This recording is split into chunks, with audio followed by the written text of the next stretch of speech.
안녕하세요, 준희쌤입니다. 오늘은 요양보호사 국가시험을 대비해서 제1회 모의고사를 풀어보도록 하겠습니다. 필기 파트에 있는 35문제를 풀어볼 텐데요. 표준교재 개정판 내용을 반영해서 문제를 뽑아보았습니다. 저는 문제 전체를 읽은 다음에 3초 후에 답을 알려드리겠습니다. 문제를 미처 못 보신 분들은 동영상 정지 후 답을 찾아보시기 바랍니다. 그럼 시작해 볼까요? 문제 1번. 다음에서 설명하는 노년기의 심리적 특성은?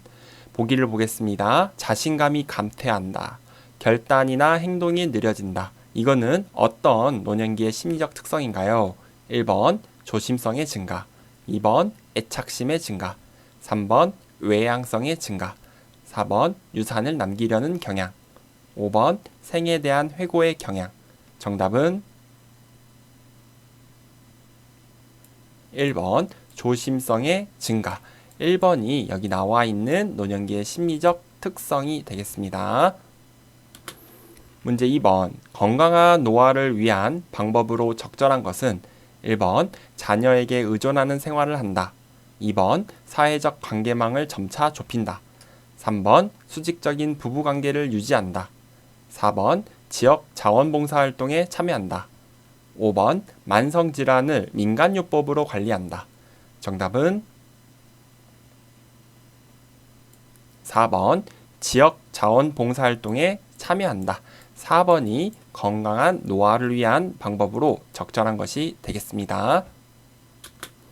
문제 3번. 대상자가 부양 의무자로부터 부양을 받지 못하고 최저 생활을 유지하기 어려울 때 도움받을 수 있는 공적 부조 제도는? 1번 국민연금, 2번 고용보험제도, 3번 국민건강보험제도, 4번 국민기초생활보장제도, 5번 산업재해보상보험제도. 정답은 4번 국민기초생활보장제도. 4번이 정답인데요. 여기에서 공적 부조 제도는요, 4번밖에 요양보호사 공부에서 안 배웁니다. 1번, 2번, 3번, 5번은요, 사회보장제도가 되겠죠. 그래서 여기 힌트가 나왔기 때문에 4번을 골라주셔야 됩니다. 문제 4번. 장기요양 인정신청서 및 판정 절차에 관한 설명으로 옳은 것은? 1번 지방자치단체장이 장기요양 인정 등급을 최종 판정한다. 2번 장기요양 인정 신청서는 국민건강보험공단에 제출한다. 3번 교육을 이수한 장기요양 기관의 직원이 방문조사를 한다. 4번 대리인이 신청할 경우 요양보호사의 동의가 필요하다. 5번 요양보호사가 대상자에게 장기요양 인정서를 제공한다. 정답은 2번 장기요양 인정 신청서는 국민건강보험공단에 제출한다. 2번이 정답이 되겠죠. 신청서를 공단에 제출해야 3번처럼 여기 방문조사를 나오는데 3번이 틀린 이유는요. 공단 직원이 와야 되는 거죠. 요양보호기관에서 오는 게 아니라. 그 다음에 1번은 뭐가 틀렸죠? 지방자치단체장이 장기요양 인정 등급을 최종 판정하는 것이 아니라 등급판정위원회라는 곳에서 최종 판정한다라고 배우셨죠?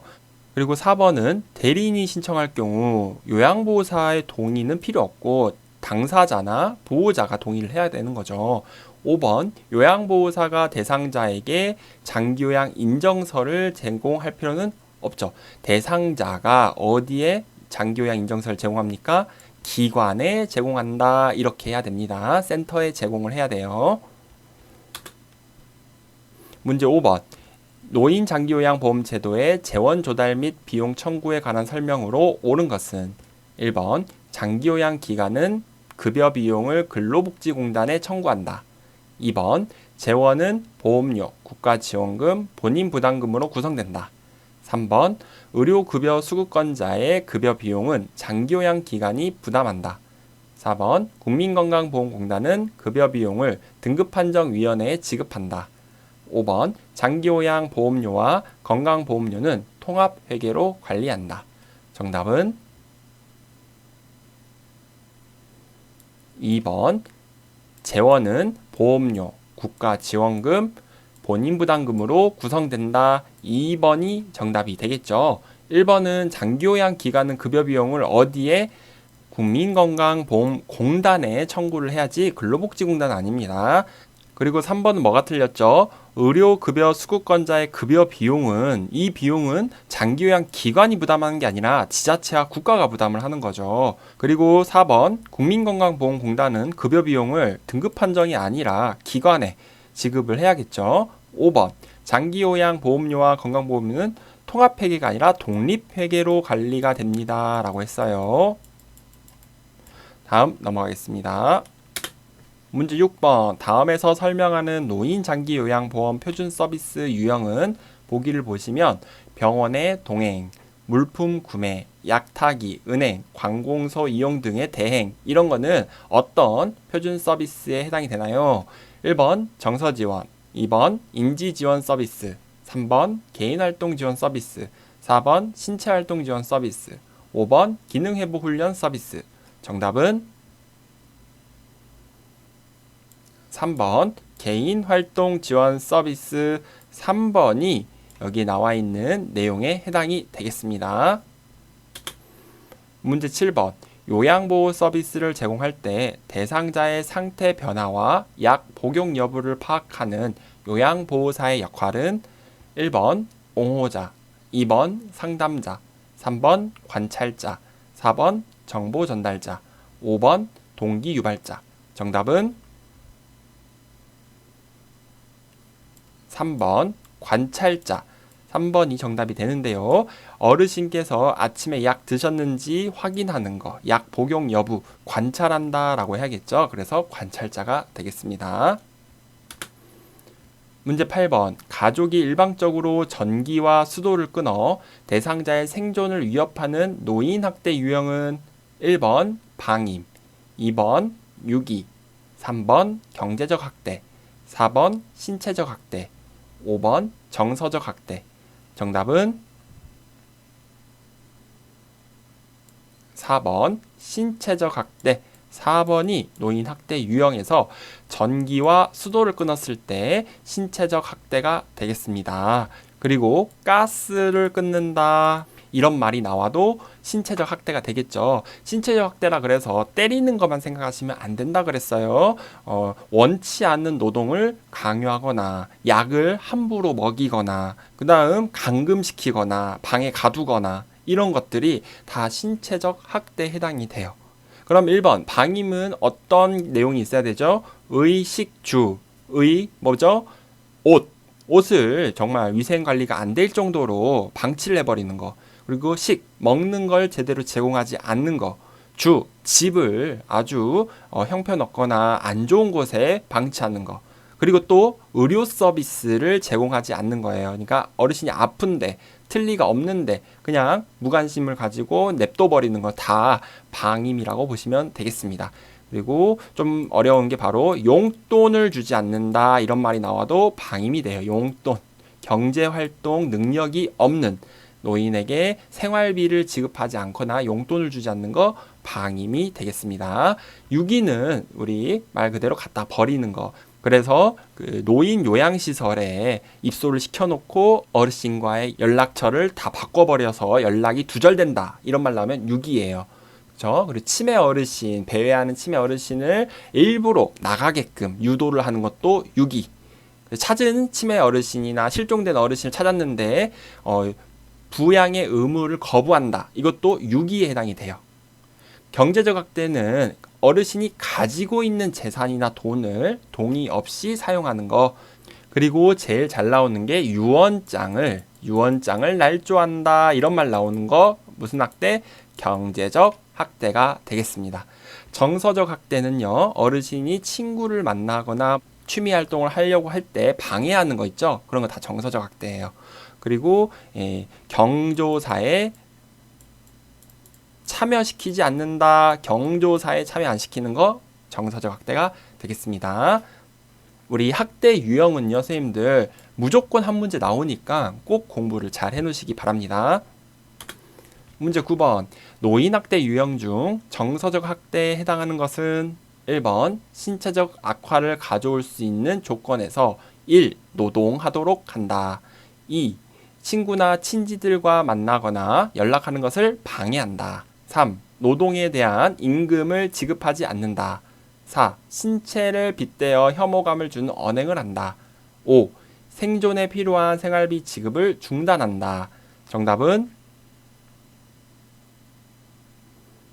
2번 친구나 친지들과 만나거나 연락하는 것을 방해한다. 이런 말 나왔죠. 정서적 학대 2번이 되겠습니다. 1번은 신체적 학대, 3번은 임금을 지급하지 않대요. 그런 건 경제적 학대. 4번은 신체를 빗대어 혐오감을 주는 언행을 한대요. 이거는 성적 학대입니다. 신체. 그렇죠? 그래서 혐오감을 준대요. 수치심을 느끼는 말을 한다. 성적 학대입니다. 5번은 생존에 필요한 생활비 지급을 생활비 용돈 나왔네요. 중단한대요. 이거는 방임에 해당이 됩니다. 문제 10번 요양보호사가 고용기관으로부터 업무상 부당한 대우를 받았을 때 대처 방법은 1번 동료 직원과 상의한다. 2번 장기요양요원 지원센터에 상담을 신청한다. 3번 대상자의 가족에게 해결해달라고 요청한다. 4번 국민건강보험법에 따른 구제 방법을 알아본다. 5. 노인보호 전문기관의 법적 처리 방안을 알아본다. 정답은 2번 장기요양요원 딱 끊어볼게요. 지원센터에 상담을 신청한다. 2번이 정답이 되겠죠. 문제에서 요양보호사가 부당한 대우를 받았어요. 그래서 개인과 단체의 싸움이 되죠. 이때 이 장기요양요원, 요양보호사를 지원해주는 곳에 연락을 해서 도움을 청한다, 상담을 신청한다 이 뜻이에요. 그래서 2번이 정답이 되겠습니다. 문제 11번 대상자가 요양보호사에게 성희롱을 할 때 대처 방법은 1번 요양보호 업무를 중단하고 다른 일을 알아본다.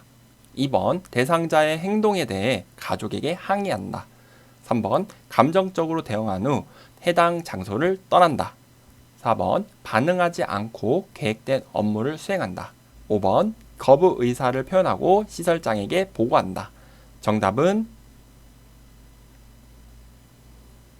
5번 거부 의사를 표현하고 시설장에게 보고한다. 5번이 정답이 되겠습니다. 문제 12번 요양보호사가 지켜야 할 직업윤리로 옳은 것은 1번 동료 요양보호사와 경쟁하는 자세를 갖는다. 2번 계획된 것보다 시간을 늘려 서비스를 제공한다. 3번 대상자와 상호 대등한 관계임을 인식한다. 4번 요양보호사의 자기결정권을 최대한 존중한다. 5. 타 직종과의 협력보다 업무의 신속성을 중시한다. 정답은 3번 대상자와 상호 대등한 관계임을 인식한다. 3번이 요양보호사가 지켜야 할 직업윤리로 옳은 것이 되겠습니다.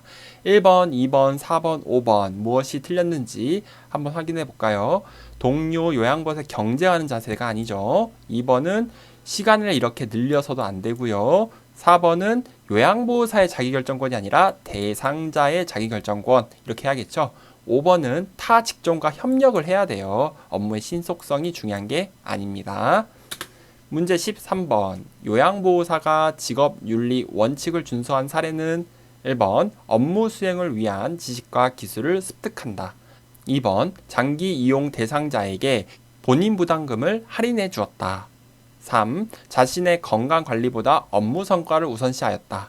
4. 근무 시간을 변경하여 제공한 후 시설장에게 보고하였다. 5.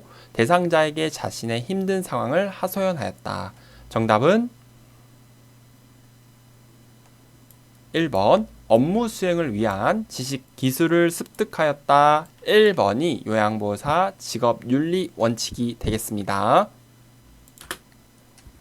문제 14번 다음 상황에서 요양보호사의 대처 방법은 보기를 보겠습니다. 대상자의 상태가 호전되었다는 이유로 대상자의 가족이 본인 부담금의 할인을 요청하였다. 이때 어떻게 대처해야 되나요?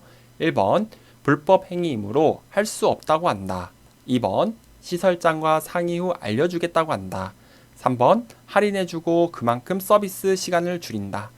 4. 할인 대신 가족을 위한 서비스를 제공해 준다고 한다. 5. 나중에 본인 부담금의 일정액을 돌려준다고 한다. 정답은 1번 불법 행위이므로 할 수 없다고 한다. 1번이 정답이 되겠습니다. 이러한 상황이 온다면 무조건 거절하셔야 돼요. 다음 넘어가겠습니다. 문제 15번. 다음 상황에서 요양보호사의 대처 방법은 대상자가 낡은 휠체어를 바꾸고 싶은데 형편이 어렵다고 호소한다. 이때 어떻게 할까요? 1. 알고 있는 업체에서 구매하도록 권유한다. 2. 휠체어를 대여해주고 사례금을 받는다. 3. 직접 구입해 가져다 준다. 4. 다른 대상자가 사용 중인 휠체어를 가져다 준다. 5. 이용할 수 있는 서비스를 안내한다. 정답은 5번 이용할 수 있는 서비스를 안내한다. 5번이 여기 상황에서 요양보호사의 적절한 대처가 되겠습니다. 문제 16번. 수근관 증후군에 관한 설명으로 옳은 것은 1. 밤에 통증이 완화된다. 2. 손을 털면 저림과 통증이 완화될 수 있다. 3. 팔을 들어 올릴 때 어깨에 저림감이 있다. 4. 손바닥을 서로 맞대면 팔꿈치 통증이 있다. 5. 새끼손가락에 통증이 있다. 정답은 2번 손을 털면 저림과 통증이 일시적으로죠 완화될 수 있다. 2번이 수근관 증후군, 손목 터널 증후군에 관한 설명이 되겠습니다. 문제 17번. 감염 예방을 위한 요양보호사의 자가관리 방법으로 옳은 것은 1번 예방적으로 항생제를 복용한다. 2번 감염 증상이 있으면 예방접종을 받는다. 3번 머리니 감염 대상자와 수건을 공동으로 사용한다. 4번 임신한 경우 수두 대상자와 접촉하지 않는다. 5번 분비물이 묻은 손은 휴지로 닦는다. 정답은 4번 임신한 경우 수두 대상자와 접촉하지 않는다. 4번이 정답이 되겠습니다. 예방적 항생제는 복용하지 않고요. 감염 증상이 있으면 예방접종을 맞는 게 아니라 예방접종은 감염 증상이 있기 전에 맞아야 되겠죠. 자기 관리니까요. 그리고 3번은 머리니 있으신 분하고 수건 같이 사용하면 안 되죠. 5번에 분비물이 묻은 손은 휴지로 닦는 게 아니라 흐르는 물에 비누로 손을 씻어야 되겠죠. 그리고 4번 수두와 또 뭐가 있었죠? 풍진도 있는 사람 접촉하시면 안 된다라고 보시면 되겠습니다. 문제 18번. 노인성 질병의 특성으로 옳은 것은 1번 단독으로 발생하는 경우가 많다. 2번 약 성분이 체외로 빨리 배출되어 치료가 어렵다. 3번 정상적인 노화 과정과 구분이 어렵다. 4. 한 가지 질병이 단독으로 발생한다. 5. 질병 발생의 원인이 명확하다. 정답은 3번 정상적인 노화 과정과 구분이 어렵다. 3번이 노인성 질병의 특성으로 옳은 것이 되겠습니다. 1번은 뭐가 틀렸죠? 단독으로 발생하는 경우가 많다가 아니라 드물다라고 해야겠죠. 2번 약 성분이 체외로 빨리 배출되지가 않아요. 그래서 약물 중독 상태가 될 수가 있고요. 4번 한 가지 질병이 단독으로 발생하지 않죠. 1번이 틀렸고 4번도 틀렸습니다. 5번 질병 발생의 원인이 불명확하다 해야겠죠. 문제 19번. 설사하는 대상자를 돕는 방법으로 옳은 것은 1. 복근 강화 운동을 한다. 2. 카페인 음료를 마시게 한다. 3. 우유 섭취량을 늘리게 한다. 4. 식이섬유가 적은 음식을 제공한다. 5. 설사 초기부터 지사제를 복용하게 한다. 정답은 4번 식이섬유가 적은 음식을 제공한다. 4번이 정답이 되겠습니다. 자, 설사를 한대요. 설사는 장 운동이 증가된 상태잖아요. 그렇죠? 식이섬유가 많은 음식을 먹게 되면 어떻게 돼요? 장 운동이 또 증가해서 설사가 멈추지 않을 거예요. 그래서 설사할 때는 좀 식이섬유를 줄여라. 이렇게 고섬유시기를 드시지 마세요. 이렇게 책에 나와 있어요. 1번 같은 경우는 변비에 대한 내용이죠. 2번 카페인 음료는요 장 운동을 또 증가시키기 때문에 안 돼요. 3번 우유도 역시 장 운동을 증가시키기 때문에 변비에 좋은 음식이고 5번 설사 초기부터 지사제 복용은요 처방을 받아 먹어야 됩니다. 처방이라는 말이 있어야 됩니다. 문제 20번 인플루엔자 대상자를 돕는 방법으로 옳은 것은 1. 야외 활동을 권장한다. 2. 외출할 때 마스크를 쓰게 한다. 3. 치료제로 항생제를 복용하게 한다. 4. 운동 전에 기관지 확장제를 사용하게 한다. 5. 정기적으로 흉부 방사선 검사를 받게 한다. 정답은 2번 외출할 때는 마스크를 쓰게 한다. 2번이 인플루엔자 독감 대상자를 돕는 방법이 되겠습니다. 1번 야외 활동 권장 안 되죠. 독감에 걸렸을 때는 7일 정도는 좀 휴식을 취해라 이렇게 돼 있고요. 3번 치료제는 항생제가 아니라 이 인플루엔자는 바이러스예요. 그래서 항바이러스제를 복용하고 필요시에 항생제를 복용한다. 이렇게 알고 계시면 되고요. 4번 운동 전에 기관지 확장제 사용은요. 천식 환자에 대한 내용이죠. 천식이 있으신 경우. 그리고 5번은 정기적으로 흉부 방사선 검사 엑스레이를 찍으라는데 이거는 결핵에 대한 내용이죠. 결핵이 있으실 경우. 그래서 우린 독감, 인플루엔자는 2번 빼고 다 틀렸습니다. 문제 21번. 혈구 부족으로 몸에 필요한 산소를 충분히 공급하지 못하여 발생하는 질병은 1. 신부전 2. 정맥류 3. 빈혈 4. 부정맥 5. 동맥경화증 정답은 3. 빈혈이 정답이 되겠죠. 혈구 부족, 혈액 부족, 그리고 산소가 부족해서 그러면 어지럽겠죠. 빈혈이 정답이 되겠습니다. 문제 22번. 노화에 따른 근골격계 변화로 옳은 것은 1번 골반이 좁아진다. 2번 추간판이 오그라들어 키가 줄어든다. 3번 허리의 피하 지방이 감소한다.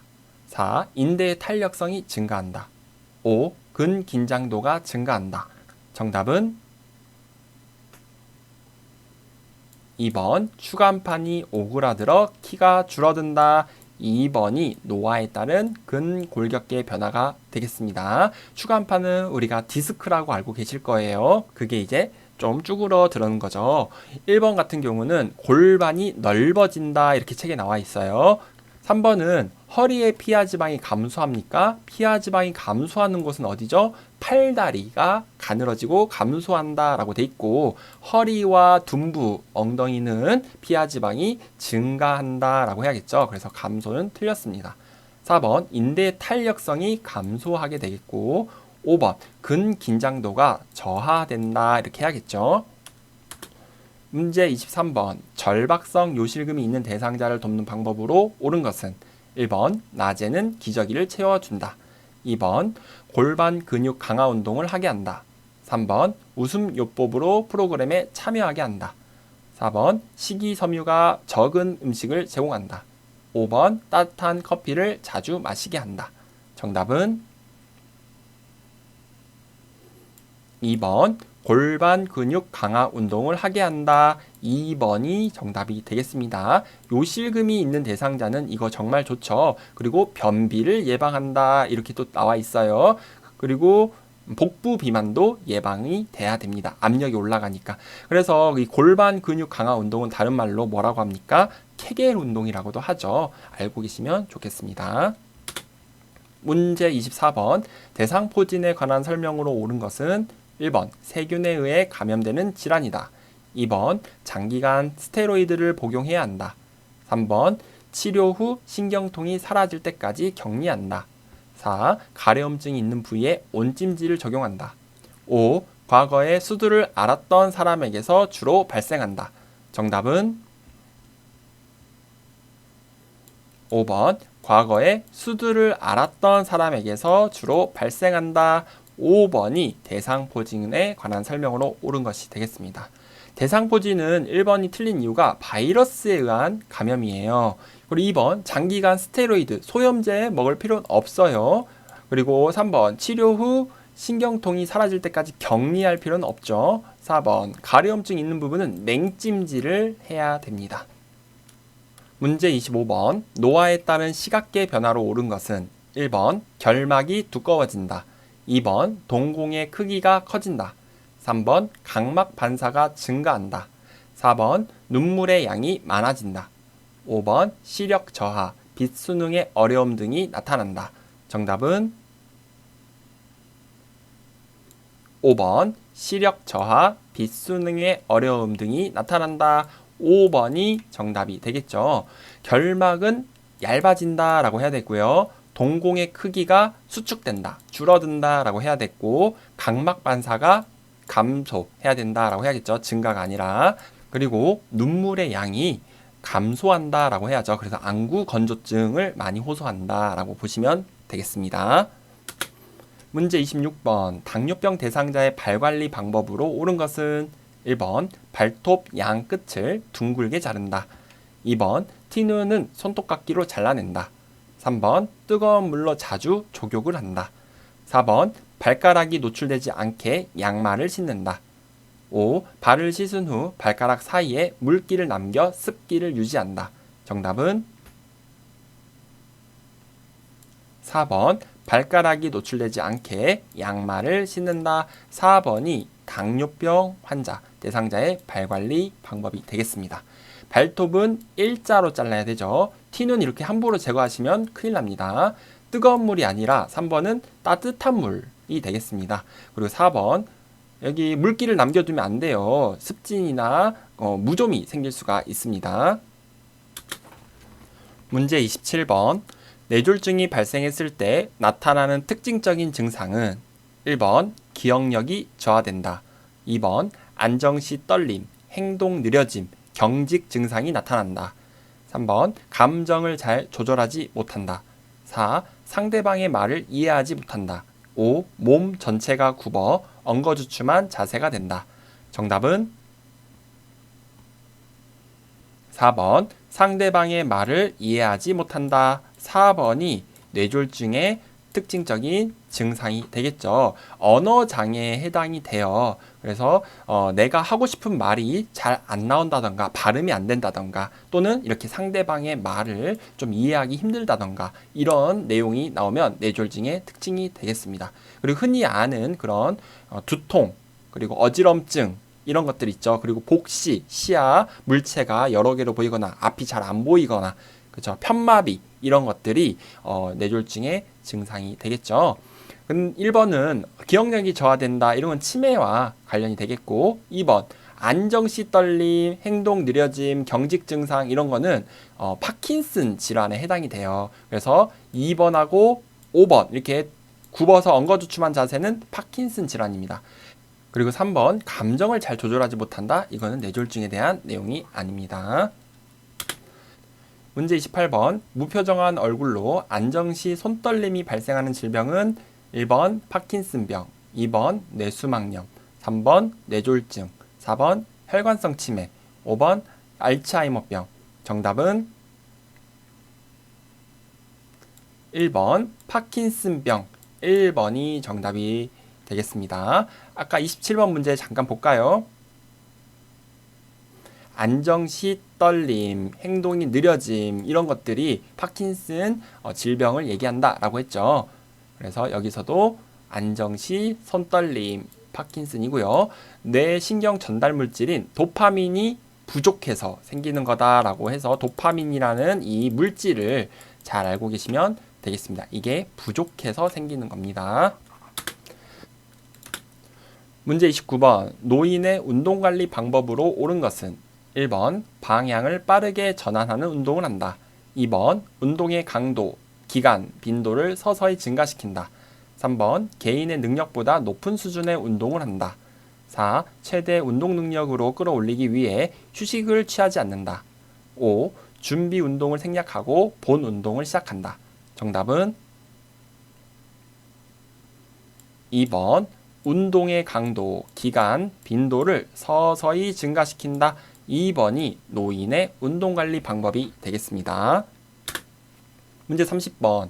노인의 약물 복용 방법으로 옳은 것은 1번 증상이 좋아지면 처방약 복용을 중단한다. 2. 진료 후 이전 처방약을 이어서 복용하지 않는다. 3. 약물 복용을 잊은 경우 2배 용량을 한꺼번에 복용한다. 4. 약물 부작용이 나타나도 처방대로 계속 복용한다. 5. 약이 없으면 증상이 비슷한 다른 사람의 약을 복용한다. 정답은 2번 진료 후 이전 처방약을 이어서 복용하지 않는다. 이게 약물 복용 방법의 원칙이었죠. 2번이 정답이 되겠습니다. 남아있는 약을 먹어도 되는지는 담당 의사 선생님한테 진료를 받아서 여쭤보시고 약이 바뀌었다면 이전 약은 다 처분하시고 새로운 약을 이어서 복용하셔야 됩니다. 문제 31번. 65세 이상 노인에게 권장되는 예방접종에 관한 설명으로 옳은 것은 1번 폐렴구균은 매년 1회 접종한다. 2번 인플루엔자는 매년 2회 접종한다. 3번 디프테리아는 1회 접종했다면 10년마다 추가로 접종한다. 4번 백일에는 1회 접종하였다면 추가 접종할 필요가 없다. 5. 대상포진은 과거 수두를 앓았다면 접종할 필요가 없다. 정답은 3번 디프테리아는 1회 접종했다면 10년마다 추가로 접종한다. 3번이 정답이 되겠죠. 디프테리아 파상풍 백일에는 10년마다 추가로 접종한다 라고 했어요. 1번 폐렴구균은 매년 1회가 아니라 이건 독감에 대한 내용이죠. 1회 하는 거는 인플루엔자 독감 예방접종이고 2번 매년 2회가 아니라 1회가 되겠습니다. 4번 100일에는 1회 접종했다면 또 이것도 10년마다 할 필요가 있고요. 그리고 5번의 대상포진은 나이가 틀렸죠. 여기는 65세 이상 노인에게 권장되는 건데 대상포진은 바뀐 책에 의하면 개정된 책에는 60세 이상부터 권장하고 있다라고 해요. 그래서 한번 접종을 했으면 1회 접종 후 추가 접종할 필요는 없다 이렇게 나와 있네요. 그리고 수두를 앓았더라도 접종을 한 번은 해야 됩니다. 이렇게 알고 계시면 되겠습니다. 문제 32번. 방문 요양 서비스를 제공한 후 작성한 기록지의 내용으로 적절한 것은 1번 피부 박리가 심함. 2번 오전에 물을 많이 마심. 3번 최근에 기억력이 나빠짐. 4번 점심때 사과 1개와 밥 1공기를 먹음. 5번 소변을 많이 봄. 정답은 4번 점심때 사과 1개와 밥 1공기를 먹음. 4번이 좀 구체적이고 가장 객관적으로 썼다는 내용이 되겠습니다. 문제 33번. 재가 방문 후 요양보호사가 시설장에게 신속하게 보고해야 하는 경우는 1번 대상자의 방 문에 자물쇠가 설치되어 있다. 2번 유통기한이 임박한 유제품이 냉장고에 있다. 3번 거실 형광등이 깜빡거린다. 4. 이불 빨랫감이 세탁실에 있다. 5. 대상자의 자녀가 오랜만에 방문하였다. 정답은 1번 대상자의 방문에 자물쇠가 설치되어 있다. 1번은 시설장에게 보고를 해야 하는 경우가 되겠죠. 이거 무슨 학대죠?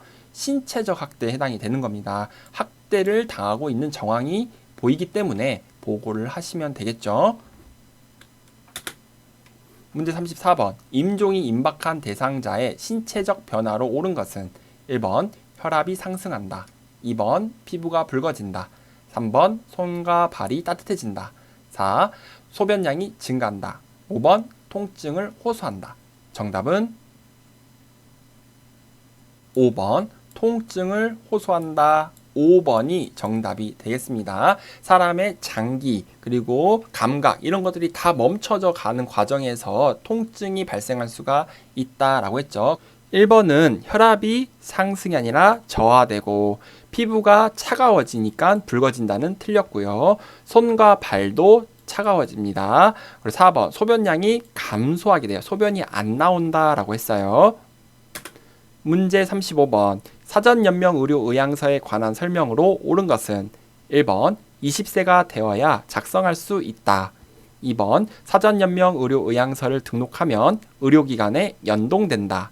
3번 연명의료 중단 의향을 명시해도 심폐소생술을 시행한다. 4. 연명의료 중단 이후에도 물과 영양분은 공급된다. 5. 사전연명의료의향서를 등록한 이후에는 내용을 변경할 수 없다. 정답은 4번 연명의료 중단 이후에도 물과 영양분은 공급된다. 중단해서는 안 된다. 4번이 정답이 되겠습니다. 1번 20세가 되어야 작성할 수 있는 게 아니라 19세라고 되어 있죠. 2번 사전연명의료의향서를 등록하면 연동되지 않습니다. 그 다음 3번 심폐소생술을 시행하면 되나요? 안 되나요? 안 되죠. 시행하면 안 되는 게 심폐소생술, 항암제, 투석, 체외시술, 수혈 이런 것들은 하면 안 된다라는 내용이 있어요. 그리고 4번에 물과 영양분 공급하는 거 맞아요. 그리고 아까 통증을 호소한다 그랬죠. 그러니까 진통제 같은 거 줘서 편안한 죽음을 맞이할 수 있도록 해주는 거. 이런 것도 있습니다. 그래서 산소 공급도 공급이 가능하다라고 했고 5번 사전연명의료의향서 등록 이후에는 내용을 변경할 수도 있고요. 그리고 철회할 수도 있다. 이런 내용이 있습니다. 그래서 4번 빼고 다 틀렸습니다. 문제 1번 다음과 관련된 노년기의 신체적 특성은 보기를 보겠습니다. 만성 질환이 있는 노인은 다른 합병증이 쉽게 올 수 있어 사소한 원인으로도 중증에 이를 수 있다. 이것은 어떤 신체적 특성인가요? 1번 기억 능력의 저하, 2번 면역 능력의 저하, 3번 회복 능력의 저하, 4번 감각 기능의 저하, 5번 운동 능력의 저하. 정답은 3번 회복 능력의 저하가 정답이 되겠는데요. 만성 질환이 있는 노인, 다른 합병증이 쉽게 올 수 있다. 왜냐하면 회복력이 떨어지기 때문에 예를 들어 감기만 걸려도 고령의 노인분들은 이 감기로 인해서 폐렴이라던가 기관점이라던가 이런 것들이 생길 수가 있다라는 거예요. 근데 입원하신 분들 있나요? 면역 능력의 저하라는 거는 이 잠재되어 있던 질병이 면역력이 떨어지면서 갑자기 나타나는 거. 그러니까 예를 들어 대상포진이나 또 결핵 같은 것들도 마찬가지죠. 그래서 질병이 발생한 경우 급격하게 상황이 악화되어 이제 죽음을 맞이하기도 한다. 이런 내용이 나오면 2번이 정답인데 여기에서는 회복 능력의 저하가 정답이 되겠습니다. 개정된 표준교재 19페이지에 나와 있으니 참고해 주시기 바랍니다. 문제 2번 다음에서 설명하는 가족의 형태는 보기를 보겠습니다. 노인 부모가 인근 아파트에 따로 거주하고 있는 성인 자녀로부터 필요할 때 돌봄을 받고 있다. 이것은 어떤 가족 형태인가요? 1번 대가족, 2번 다문화 가족, 3번 핵가족, 4번 조손가족, 5번 수정 확대 가족. 정답은 5번 수정 확대 가족이 여기에서 말하는 정답이 되겠습니다. 이 수정 확대 가족 같은 경우는 시험에 잘 나오고요. 나오면 쉽게 맞춰줄 수가 있습니다. 문제 3번 다음에서 설명하는 노인복지 원칙은요. 보기를 잘 보세요. 노인의 잠재력을 개발할 수 있는 기회가 있어야 한다. 사회의 교육적, 문화적, 정신적 자원과 여가 서비스를 이용할 수 있어야 한다. 이것은 어떤 노인복지 원칙인가요? 1번 독립의 원칙, 2번 평등의 원칙, 3번 보호의 원칙, 4번 존엄의 원칙, 5번 자아실현의 원칙. 정답은 5번 자아실현의 원칙. 5번이 정답이 되겠습니다. 노인의 잠재력 이런 말 나오면 자아실현, 그 다음에 여가 서비스를 이용할 수 있다 이런 말 나오면 자아실현의 원칙이 되겠네요. 문제 4번 노인 장기요양보험 제도의 목적으로 옳은 것은 1번 노인의 질병치료, 2번 노인의 구직활동 연계, 3번 신체활동 또는 가사활동 지원 등의 장기요양급여 제공, 4번 장애 노인을 위한 수당 지급, 5번 노인의 사회적 기여 촉진. 정답은 3번 신체활동 또는 가사활동 지원 등의 장기요양급여 제공. 3번이 노인 장기요양 제도의 목적이 되겠습니다. 어렵지 않게 풀 수 있겠죠? 문제 5번 장기요양 비용 청구 및 재원 조달에 관한 설명으로 옳은 것은 1번 국가는 장기요양 보험료 예상 수입액의 10%를 부담한다. 2번 장기요양 기관은 본인 부담금을 보건복지부에 청구한다. 3번 국민건강보험공단은 급여 비용을 지방자치단체에 지급한다. 4번 장기요양 보험료와 건강보험료는 각각 독립회계로 관리한다. 5번 의료급여 수급권자의 급여 비용은 장기요양 기관이 전액 부담한다. 정답은 4번 장기요양 보험료와 건강보험료는 각각 독립회계로 관리한다. 4번이 정답이 되겠습니다. 자, 1번은요. 국가는 장기요양 보험료 예상 수입액의 20%를 부담한다. 이렇게 하겠죠. 2번은요. 장기요양 기관은 본인 부담금을 어디에 청구합니까? 국민건강보험공단에 청구를 해서 30일 이내에 받을 수 있습니다. 그다음 3번 국민건강보험공단은 급여 비용을 지방자치단체에 지급하는 게 아니라 기관에 지급해야 되겠죠. 그리고 5번 의료급여 수급권자 이분들은 본인 부담금이 없죠. 그래서 무료로 이용하는데 그 비용은 장기요양 기관이 전액 부담하는 게 아니라 그 소속돼 있는 지자체와 국가가 부담을 하게 되어 있습니다. 다만 비급여는 본인 부담이 발생하겠죠. 그래서 5번도 기관이 전액 부담한다. 틀렸습니다. 문제 6번 다음에 해당하는 노인 장기요양 보험 표준 서비스 유형은 생활상의 문제 상담, 대화, 편지, 전화 등의 방법으로 수급자의 욕구 파악 및 의사 전달을 대행한다. 이것은 장기 요양의 어떤 표준 서비스 유형인가요? 1번 정서 지원 서비스, 2번 신체 활동 지원 서비스, 3번 개인 활동 지원 서비스, 4번 일상생활 지원 서비스, 5번 기능 회복 훈련 서비스. 정답은 1번 정서지원 서비스 1번이 정답이 되겠죠. 의사소통, 대화, 또 편지, 대필, 전화 이런 것을 도와드리는 거 이런 거는 정서지원 서비스에 해당이 되겠습니다. 문제 7번 요양보호 업무의 목적으로 옳은 것은 1번 노인 인식 개선 교육, 2번 경제적 자립 생활 지원, 3번 계획적이고 전문적인 요양보호 서비스 제공, 4번 노인 프로그램 인증 및 평가, 5번 장기 요양 인정 신청 유도. 정답은 3번 계획적이고 전문적인 요양보호 서비스 제공. 3번이 요양보호 업무의 목적으로 옳은 것이 되겠습니다. 문제 8번 다음 중 노인 학대에 해당하는 것은 1번 노인이 원하지 않으면 노동을 하지 않게 한다. 2번 기본 생존 유지에 필요한 장치를 해준다. 3번 친구나 친지들과 만나거나 연락하는 것을 방해한다. 4번 시설 입소 결정 과정에 노인의 의사를 반영한다. 5번 노동에 대한 대가를 정당하게 지급한다. 정답은 3번 친구나 친지들과 만나거나 연락하는 것을 방해한다. 이것이 노인 학대다. 이렇게 3번이 정답이 되겠죠. 문제를 잘 읽으셔야 됩니다. 5가지 중에 학대가 맞는 것은 무엇이냐 했을 때 3번밖에 없죠. 이거 3번은 그래서 무슨 학대죠? 정서적 학대가 되겠습니다. 나머지 1번, 2번, 4번, 5번은 학대라고 할 수가 없겠죠. 문제 9번 학대받은 노인을 대상으로 사례관리를 수행하는 기관은 1. 노인보호전문기관, 2. 장기요양요원지원센터, 3. 경찰관서, 4. 국민권익위원회, 5. 국민건강보험공단. 정답은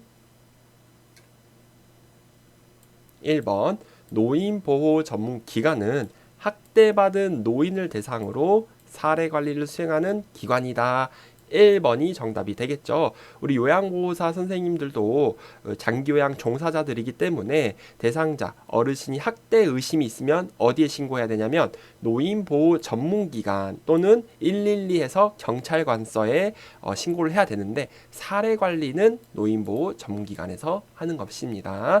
만약에 신고하지 않으면 과태료가 500만 원 발생한다라고 돼 있죠. 다음 넘어가겠습니다. 문제 10번 산업재해보상보험법에서 규정한 산업재해 근로자 보호 내용으로 옳은 것은 1. 보험급여에 일정 세금이 부과된다. 2. 보험급여의 유효기간은 1년 미만이다. 3. 보험급여는 양도하거나 압류할 수 있다. 4. 산업재해를 당했다는 이유로 해고할 수 없다. 5. 산업재해로 요양하던 중에 퇴직하는 경우에는 장애급여가 중단된다. 정답은 4번 산업재해를 당했다는 이유로 해고할 수 없다. 4번이 산업재해 근로자 보호 내용으로 옳은 것이 되겠습니다. 1번 보험급여 일정 세금 부과하나요 안 하나요? 세금을 부과하지 않는다. 그리고 2번 유효기간은 1년 미만이 아니라 3년 또는 5년 미만이다 라고 해야겠죠. 그 다음 3번은요 양도할 수 없고 압류할 수도 없습니다. 5번은 어떻게 됩니까? 요양하던 중 퇴직하는 경우 이게 급여가 중단됩니까? 중단되지 않습니다. 4번 빼고 다 틀렸네요. 문제 11번 성희롱의 유형 A와 행위 B가 올바르게 연결된 것은 1번 언어적 성희롱은 음란한 사진을 보여줌. 2번 육체적 성희롱은 성과 관련된 농담을 함. 3번 육체적 성희롱은 뒤에서 껴안기. 4번 시각적 성희롱은 외모에 관한 성적인 비유를 함. 5번 시각적 성희롱은 회식 자리에서 옆에 앉아 술을 따르라고 함. 정답은 3번 육체적 성희롱은 뒤에서 껴안기. 이거는 몸을 직접 맞대고 스킨십을 한 거기 때문에 상대방이 불쾌감을 일으킨다. 그러면 육체적 성희롱이 되겠습니다. 3번이죠. 1번 음란한 사진을 보여준다. 시각적 성희롱이라고 해야 돼요.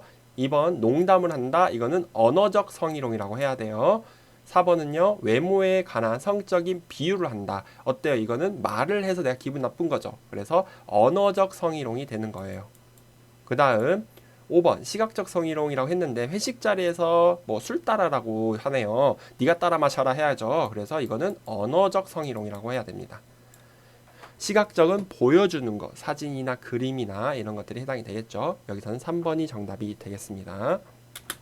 문제 12번 요양보호사가 준수해야 할 직업윤리 원칙은 1번 서비스 제공 시 대상자가 자녀의 욕구를 반영한다. 2번 업무와 관련하여 의사, 간호사, 사회복지사 등과 적극적으로 협력한다. 3번 대상자로부터 서비스에 대한 물질적 보상을 받는다.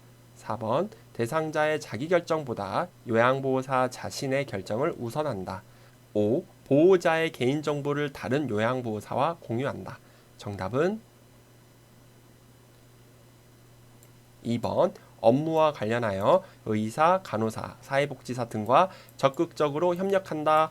2번이 준수해야 할 직업윤리 원칙이 되겠습니다.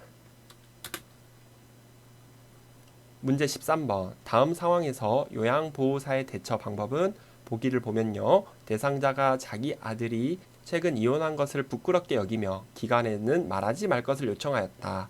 이때 어떻게 하면 되나요? 1번 이혼의 원인이 무엇인지 물어본다. 2번 사생활은 존중되고 비밀이 보장된다고 말한다. 3번 가족에게 전화해서 사실인지 확인한다. 4번 내용은 기관장에게 보고한다. 5번 그냥 무시해버린다. 정답은 2번 사생활은 존중되고 비밀이 보장된다고 말한다.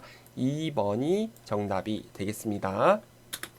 문제 14번 요양보호사의 직업윤리를 준수한 사례는 1번 자신의 활동이 모든 요양보호사를 대표한다고 생각한다.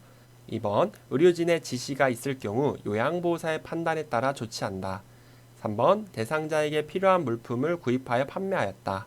4번 대상자를 방문하였을 때 대상자가 없으면 방에 들어가서 기다린다. 5번 친밀감을 위해 대상자에게 유아어, 명령어, 반말 등을 사용한다. 정답은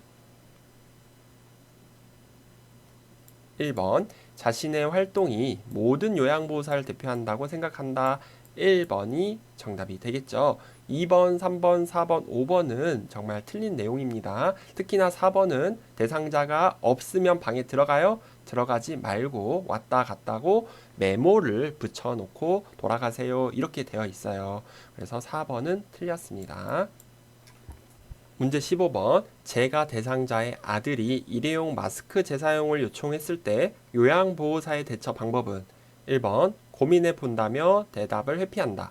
2번 대상자의 건강에 해롭다고 설명한다. 3번 물로 세척하여 재사용하겠다고 말한다. 4번 다른 대상자의 마스크를 사용하겠다고 말한다. 5번 대상자의 의견을 확인하고 답변한다. 정답은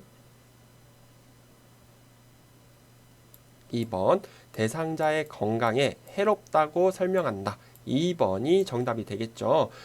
여기서는 마스크라고 나와 있죠. 책에는 기저귀를 재사용하면 어떻게 되냐 또 이렇게도 나오죠. 마스크 기저귀 바뀌어서도 나온다라는 거 알고 계시고 안 좋다라고 설명을 드리고 그리고 대상자 보호자가 이렇게 강요를 하게 되면은 절대 하지 마시고 센터장에게 보고하셔야 된다라고 알고 계시면 되겠습니다. 문제 16번. 수근관 증후군을 의심할 수 있는 증상은 1. 오랜 시간 활동하거나 앉아있는 경우에 통증이 악화. 2. 팔을 들고 내릴 때 팔꿈치에 염증이 있음. 3. 손목을 지나치게 손바닥 방향으로 힘을 주어 굽힐 때 악화. 4. 어깨, 팔, 손의 전체 혹은 부분적으로 통증. 5. 손을 펴고 손목을 뒤로 젖힐 때 팔꿈치 안쪽의 통증. 정답은 3번 손목을 지나치게 손바닥 방향으로 힘을 주어 굽힐 때 악화. 3번이 정답이 되겠습니다. 손목 터널 증후군, 수근관 증후군 같은 질환이죠. 그래서 손목에 정중신경이 인대에 의해서 눌려 손가락이나 손바닥이 저리게 됩니다. 그래서 이렇게 손목이 손등 쪽이 아니라 손바닥 쪽으로 이렇게 굽혔을 때 통증이 있으면 수근관 증후군, 손목 터널 증후군의 증상이 되겠습니다. 문제 17번. 인플루엔자에 관한 설명으로 옳은 것은 1. 감염자와 접촉한 사람은 증상이 없어도 치료해야 한다. 2. 혈액으로 감염되는 질병이다. 3. 증상 발현 이후에는 전파 위험이 없다. 4. 처방받은 항바이러스제를 복용한다. 5. 감염 후 회복 중에 다시 열이 나고 누런 가래가 생기는 것은 정상이다. 정답은 4번 처방받은 항바이러스제를 복용한다. 4번이 정답이 되겠습니다. 인플루엔자는 독감이죠. 독감 바이러스이기 때문에 그 바이러스를 죽이는 거 항바이러스라고 합니다. 그래서 이걸 처방받아서 복용한다. 정답이 되겠죠. 자, 1번은 옴에 대한 설명이 되겠네요. 접촉한 사람은 증상 유무와 상관없이 치료를 해야 된다. 이런 말 나오죠. 혈액으로 감염되는 겁니까? 독감이? 호흡기, 그러니까 비말 감염이라고 해야겠죠. 혈액은 뭐 B형 간염이라던가 성병이라던가 이런 것이 되겠고요. 그리고 3번 증상 발현 이후에 전파 위험이 없다고 하면 안 되죠. 독감은 전염성이 있는 질환입니다. 그리고 5번 회복 중에 이렇게 열이 나고 누런 가래가 생기는 거 정상이라고 하면 안 되겠죠. 열이 나면 해열제를 먹고 가래가 있으면 거담제를 먹어서 치료를 해야 됩니다. 문제 18번. 노인성 질병의 특성에 관한 설명으로 옳은 것은 1. 질병의 경과가 짧다. 2. 질병의 예후가 명확하다. 3. 원인이 명확한 급성 질환이 대부분이다. 4. 약물에 대한 반응이 둔하다. 5. 정상적인 노화 과정과 구분하기 어렵다. 정답은 5번 정상적인 노화 과정과 구분하기 어렵다. 이것이 노인성 질병의 특성이 되겠습니다. 5번이 정답이고 1번은 경과가 짧다고 하면 안 되겠죠. 길다. 그래서 치료가 잘 안 된다. 2번은 질병의 예후가 명확하다, 불명확하다. 3번은요. 원인이 명확하니 틀렸고요. 불명확하다 해야 되고 만성 질환이라고 해야겠죠. 4번은 약물에 대한 반응이 민감하다 해야 돼요. 민감하다, 둔감이 아니라. 그래서 약물 중독이라던가 부작용이 잘 생긴다. 너무 예민하게 반응하기 때문에. 다음 넘어가겠습니다. 문제 19번. 위궤양 대상자를 돕는 방법으로 옳은 것은 1. 야간에 간식을 자주 먹도록 한다. 2. 절대적으로 금연하여야 한다. 3. 잠자리에 들기 전에 녹차를 마시게 한다. 4. 검은색 대변을 보더라도 정상이라고 안심시킨다. 5. 해열제, 진통제, 소염제를 자주 복용하게 한다. 정답은 2번 절대적으로 금연하여야 한다. 2번이 위궤양 대상자를 돕는 방법으로 옳은 것이 되겠습니다. 요양보호사 시험에서는요. 금연한다 하면 무조건 정답이 돼요. 왜냐하면 어르신의 건강 증진을 위해서 또 질병 예방을 위해서 아주 좋은 답안지가 되겠습니다. 1번은 당연히 안 된다라는 거 아시죠? 야식은 안 좋고 2번 잠자리에 들기 전 녹차는 카페인이 있기 때문에 이 카페인은 또 위, 벽을 안 좋게 해주는 성분입니다. 그리고 4번 검은색 대변 이건 되게 안 좋은 거죠. 우리 위나 췌장이나 소장이나 이런 데서 출혈이 있어 소화가 돼 나오는 이 색깔 검은색 대변이라고 해요. 짜장면색이라고도 하거든요. 정상이 아니죠. 5번 해열제, 진통제, 소염제는 위염, 위궤양을 일으키는 원인이 되기 때문에 오히려 위 치료를 하기 위해서는 자주 복용하는 것보다 처방받은 제산제를 복용한다. 제산제를 복용한다. 이렇게 하셔야 되겠습니다. 문제 20번 노화와 관련된 호흡기계 특성으로 옳은 것은 1. 폐순환량 감소로 폐활량이 줄어들어 쉽게 숨이 찬다. 2. 기침 반사가 증가하여 미세물질을 걸러내기 쉽다. 3. 코 속 점막의 습기가 증가하여 공기 흡입이 쉽다. 4. 호흡 근육이 강화되어 호흡 감소 시 피로해지기 쉽다. 5. 기관지 내 분비물이 감소하여 감염 발생 위험이 낮다. 정답은 1번 폐순환량 감소로 폐활량이 줄어들어 쉽게 숨이 찬다. 1번이 노화와 관련된 호흡기계 특성이 되겠습니다. 2번은 기침 반사가 증가한다가 아니죠. 감소해서 미세물질을 걸러내기 어렵다라고 해요. 그렇게 되기 때문에 기관지 내 분비물이 감소한다 하면 안 되겠죠. 증가한다 해야 돼요. 지금 기침을 해서 하고 뱉어내야 되는데 쉽게 걸러내지 못하니까 쌓여서 증가하게 되는 거예요. 그로 인해서 감염 발생 위험이 높아진다라고 해야겠죠. 3번은 코 속 점막 습기가 증가가 아니라 건조해진다. 코 속 점막은 건조. 4번은요. 호흡 근육 강화가 아니라 저하돼요. 그래서 피로해지기 쉽다. 이건 맞네요. 문제 21번 혈압에 관한 설명으로 옳은 것은 1번 혈압을 낮추기 위해 염분 섭취를 늘린다.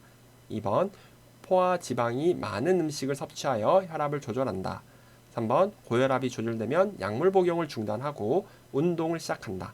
4. 혈압은 음주, 혈압 측정 시간, 몸의 자세, 감정, 계절에 따라 변화한다. 5. 체중 관리와는 관계없다. 정답은 4번 혈압은 음주, 혈압 측정 시간, 몸의 자세, 감정, 계절에 따라 혈압은 변화한다. 4번이 혈압에 관한 설명이 되겠죠. 선생님들이 막 흥분돼 있고 막 화냈을 때 혈압을 재잖아요. 혈압이 올라가 있고요. 목욕을 하고 딱 침대에 누웠을 때 그리고 아침에 눈 뜨자마자 혈압을 쟀을 때는 굉장히 스테이블, 정상적인 그런 혈압이 또 나오죠. 그렇게 자세, 감정, 계절에 따라 혈압은 변화한다 라고 보시면 되겠습니다. 1번 혈압을 낮추기 위해 염분 섭취는 줄여야겠고요. 2번 포화지방이 아니라 불포화지방이 좋다고 돼 있죠. 3번은요 고혈압이 조절되면 약물 복용을 중단하면 안 됩니다. 우리 혈압약은 꾸준히 드세요 라고 돼 있고 그리고 5번 체중 관리와 관계가 있죠. 몸이 뚱뚱하신 분들은 혈압이 높을 수밖에 없죠. 그래서 5번도 틀렸네요. 문제 22번 골다공증으로 고관절 골절의 위험이 큰 대상자에게 행동 수정이 필요한 경우는 1번 안경 도수가 맞지 않아 안경을 새로 맞추었다. 2번 규칙적으로 하지 근력 강화 운동을 한다. 3번 거실에 널려있는 물건이 없도록 청소한다. 4번 음식으로 비타민 D를 섭취한다. 5번 저체중 상태를 유지하기 위해 다이어트를 한다. 정답은 5번 저체중 상태를 유지하기 위해 다이어트를 한다. 5번이 행동 수정이 필요한 경우에요. 다이어트 하지 마세요죠. 왜냐하면 저체중 상태로 있으면 뼈가 튼튼해질까요?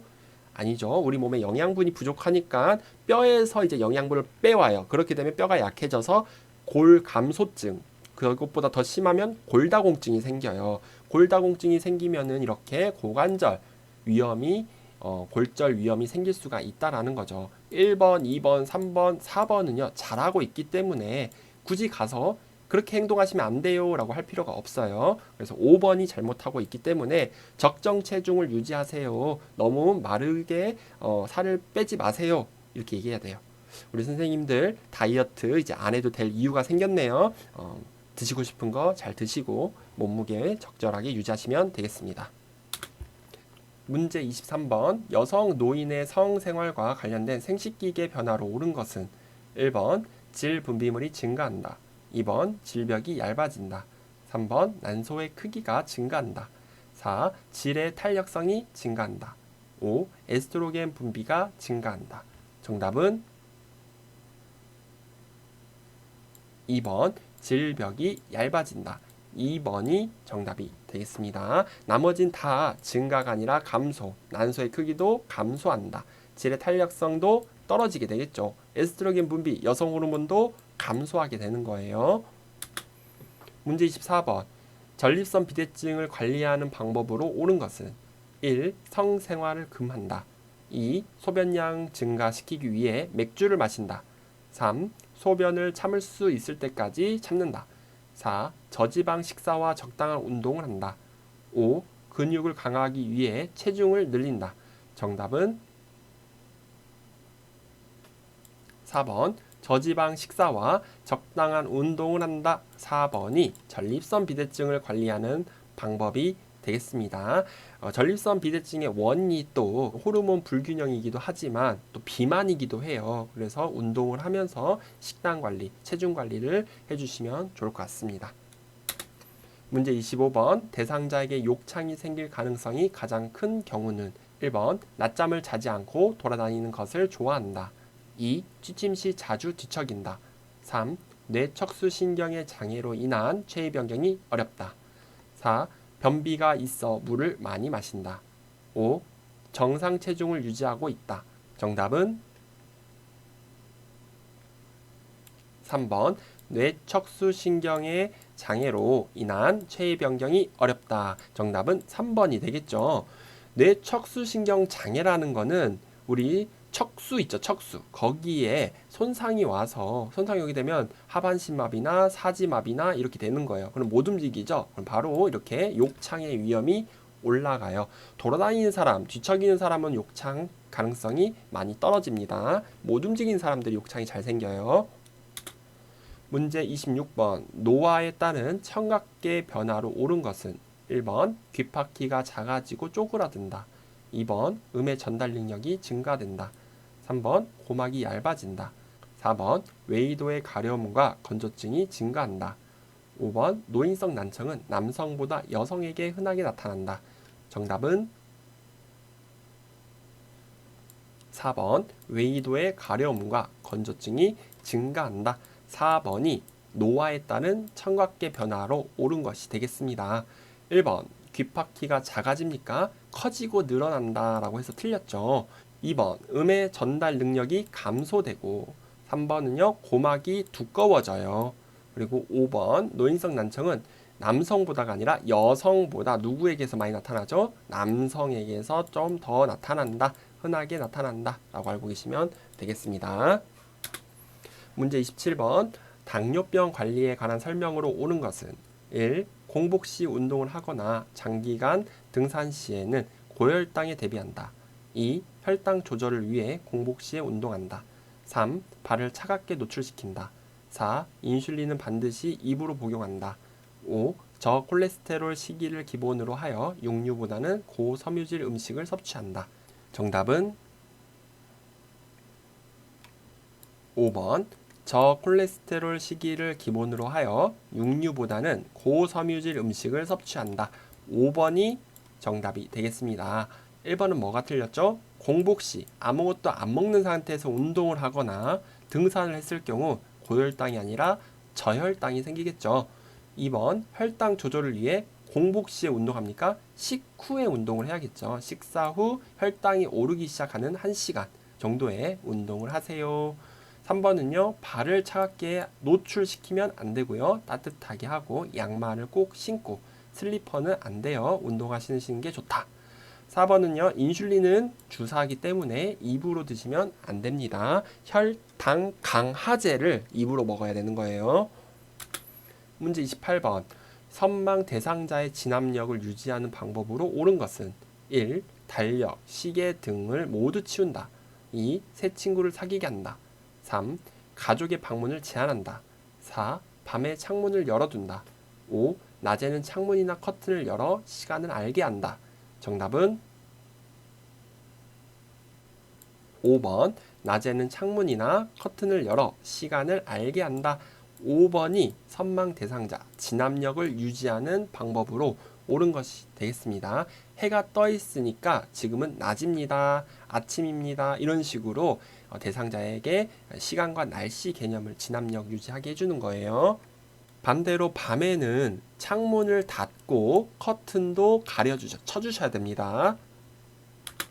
문제 29번. 노화로 인한 수면의 변화로 옳은 것은 1. 수면 중에 자주 깬다. 2. 깊은 수면을 취한다. 3. 취침 중 각성 시간이 감소한다. 4. 낮 동안 졸음이 감소한다. 5. 수면량이 증가한다. 정답은 1번. 수면 중에 자주 깬다. 1번이 노화로 인한 수면의 변화로 옳은 것이 되겠습니다. 2번은 깊은 수면을 잘 못 취하시죠. 그러니까 자주 깨시는 거예요. 그리고 3번은요. 각성이라는 말은요. 깨어있고 집중하고 이런 시간이에요. 그래서 우리가 커피를 마시면 각성 효과가 있다 그러잖아요. 그래서 취침 중에는 각성 시간이 감소하는 게 아니라 증가해서 이렇게 자주 깨어있는 거예요. 수면의 질이 안 좋겠죠. 4번 낮 동안의 졸음이 증가하겠죠. 이렇게 잘 밤에 못 주무시면 낮에 졸리는 겁니다. 그 다음에 수면의 양이 감소하게 돼서 새벽부터 일찍 일어나게 된다라는 거죠. 문제 30번. 흡연과 금연에 관한 설명으로 옳은 것은 1. 흡연은 중독성이 없다. 2. 담배를 끊는 것은 언제라도 절대 늦은 것이 아니다. 3. 일시적 금연은 폐 기능을 악화시킨다. 4. 간접 흡연은 괜찮다. 5. 금연 시 혈중 일산화탄소 수치가 증가한다. 정답은 2번. 담배를 끊는 것은 언제라도 절대 늦은 것이 아니다. 2번이 정답이 되겠습니다. 문제 31번. 65세 이상 노인에게 권장되는 예방접종에 대해 대상자에게 바르게 설명한 것은 1번. 디프테리아는 매년 1회 접종한다. 2번. 파상풍은 10년마다 추가 접종한다. 3번. 백일에는 1년마다 접종한다. 4번. 대상포진은 매년 1회 접종한다. 5번. 인플루엔자는 1년에 2회 접종한다. 정답은 2번. 파상풍은 10년마다 추가 접종한다. 2번이 정답이 되겠습니다. 문제 32번. 요양보호사가 장기요양 급여 제공 기록지에 작성하는 내용으로 옳은 것은 1번. 상담 내용 및 결과. 2번. 대상자의 욕구평가. 3. 인수인계 업무 내용. 4. 서비스 제공 내용 및 시간. 5. 사례회의 검토 내용 및 결과. 정답은 4번. 서비스 제공 내용 및 시간. 4번이 우리 요양보호사 선생님들이 어떤 걸 제공했는지 기록을 하는 거죠. 그래서 작성하는 내용은 선생님이 무슨 서비스를 제공했냐 이 내용하고 몇 시간 동안 어떻게 했냐 이 내용이 들어가 있으면 되겠습니다. 문제 33번. 요양보호 업무보고의 기본 원칙은 1. 주관적인 사실을 보고한다. 2. 내용이 중복되도록 보고한다. 3. 천천히 보고한다. 4. 요양보호사가 느낀 점을 요약하여 전달한다. 5. 상황이 급한 경우에는 반드시 구두보고를 먼저 한 후 서면보고를 한다. 정답은 5번. 상황이 급한 경우에는 반드시 구두보고를 먼저 한 후 서면보고를 한다. 정답은 5번이 되겠습니다. 문제 34번. 임종이 임박한 대상자의 신체적 변화로 옳은 것은 1번 음식이나 수분 섭취량이 증가한다. 2번 소변량이 증가한다. 3번 입술과 콧구멍이 건조해진다. 4번 손과 발에 열감이 느껴진다. 5번 호흡수와 깊이가 규칙적으로 일어난다. 정답은 3번 입술과 콧구멍이 건조해진다. 3번이 임종이 임박한 대상자의 신체적 변화로 옳은 것이 되겠습니다. 1번 음식이나 수분 섭취량이 감소하게 돼요. 음식은 아예 안 먹을 수도 있어요. 그럴 때 강제로 강요하거나 먹이려고 하면 안 된다라고 했죠. 2번은 소변량이 감소해서 소변이 안 나와요. 4번은 손과 발의 열감이 아니라 차가워요. 냉감이라 해야겠죠. 차가워진다. 5번 호흡수와 깊이가 불규칙적으로 일어난다. 가끔 무호흡도 나타나기도 해요. 문제 35번 사전연명 의료의향서 작성 및 등록에 관한 설명으로 옳은 것은 1. 대상자의 요청에 따라 담당 의사가 작성한다. 2. 작성한 사전연명 의료의향서는 철회할 수 있다. 3. 사전연명 의료의향서를 등록하면 의료기관에 연동된다. 4. 사전연명 의료의향서는 모든 의료기관에서 등록할 수 있다. 5. 의식이 없는 경우 사전연명 의료의향서는 직계가족이 작성한다. 정답은 2번 작성한 사전연명 의료의향서는 철회하거나 변경할 수 있다. 이런 내용이 있죠. 2번이 정답이 되겠습니다. 1번은 대상자의 요청이 아니라 본인이 사전연명 의료의향서는 본인이 직접 작성하셔야 돼요. 남이 작성해주면 안 돼요. 가족이 작성해줘도 안 됩니다. 3번 사전연명 의료의향서를 등록하면 의료기관에 연동되지 않아요. 4번은요. 사전연명 의료의향서는 모든 의료기관에 등록할 수 있는 게 아니라 등록기관, 의료기관이 아니라 등록기관에서 등록을 해야 된다. 그리고 5번 의식이 없는 경우에는 사전연명 의료의향서를 작성할 수 없습니다. 반드시 사전연명 의료의향서는 본인 의지와 본인이 의식이 있을 때 직접 서명을 하는 것이에요. 그래서 남이 작성해 주거나 그럴 수는 없습니다.